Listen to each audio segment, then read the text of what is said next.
बदलापूरला 2 चिमुरड्यांवर झालेल्या अत्याचाराचा शिवसेना ठाकरे गट पदाधिकाऱ्यांनी तीव्र शब्दात निषेध केलाय। यातल्या दोषींना लवकरात लवकर कठोरात कठोर शिक्षा व्हावी अशी मागणी करण्यात आली आहे। शासनाविरोधात या घटनेचे पडसाद जिल्ह्यात उमटणार असल्याने जनतेचा आवाज दाबण्यासाठी जिल्हा प्रशासनाने तातडीने जिल्ह्यात जमावबंदी केली असल्याचा आरोप यावेळी संजय पडते यांनी केला। आज कुडाळ पोलीस ठाण्यात ठाकरे गटाच्या पदाधिकाऱ्यांनी जाऊन याबाबतचे निवेदन कुडाळ पोलिसांना दिलं। यावेळी जिल्हा प्रमुख संजय पडते आणि माजी उपसभापती श्रेया परब यांनी तीव्र शब्दात आपल्या भावना व्यक्त केल्या। घडलेले आहे अशा कित्येक घटना आहेत त्या उघडकीस सुद्धा आलेल्या नाही। पण काल आपण बदलापूर मध्ये बघितलं की इथे कुठचंही नेतृत्व नव्हतं, परंतु सर्वसामान्य जनता त्या मुलींसाठी पालक म्हणून त्या ठिकाणी एक आंदोलन केलं। जवळजवळ 10 तास सकाळपासून ते सकाळी 6:30 वाजल्यापासून ते संध्याकाळपर्यंत हे आंदोलन होतं तीव्र असं। त्यामुळे जनता जर उतरली तर काही होऊ शकतं। याचा उद्रेक जर झाला तर कोणत्याही घटना होऊ शकतात।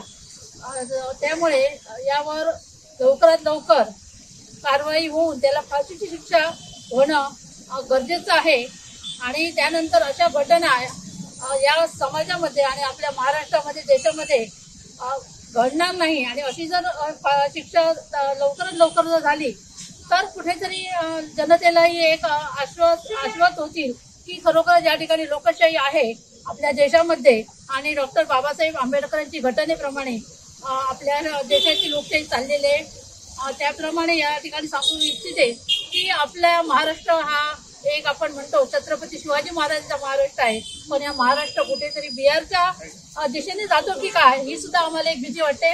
आज आमचं जन्माला आलेली मुलगी ती जवळपास वयोवृद्ध एकदम मरणाला टेकलेली महिला सुद्धा या महाराष्ट्रामध्ये आज सुरक्षित आहे की नाही याबद्दल आम्हाला खात्री नाही। आमची मुली आहेत, साहेब तुमच्या मुली आहेत, सगळ्या जनतेच्या मुली आहेत, त्या सुरक्षित राहणं ही आपल्याला सगळ्यांची काळाची गरज आहे। यासाठी लवकरात लवकर कार्यवाही व्हावी यासाठी आम्ही उद्धव बाळासाहेब ठाकरे कुडाळ तालुक्याच्या वतीनं हे आपल्याला निवेदन दिलेलं आहे। आपल्याकडून वरिष्ठांपर्यंत हे लवकरात लवकर टिकून जावं आणि त्याला लवकरात लवकर फाशी शिक्षा व्हावी। या ठिकाणी काल जी बदलापूरमध्ये जी घटना घडली ही घटना अगदी देशभर याचा उद्रेक झाला आहे आणि ही घटनेचा निषेध करण्यासाठी आम्ही शिवसेनेच्या वतीने आज आम्ही या कुडाळ पोलीस स्टेशनला निवेदन देण्यासाठी आलो। खरोखर एक निंदनीय घटना आहे। एक 4 वर्षाच्या मुलीवरती त्याच शाळेतील एक शिपाई अशा प्रकारचं घटना करतो आणि त्याला 4 दिवस होऊन सुद्धा संस्थेचं त्या ह्याच्यावर लक्ष नाही। ही संस्था कोणाची आहे ह्याची पण खऱ्या अर्थाने चौकशी होण्याची गरज आहे।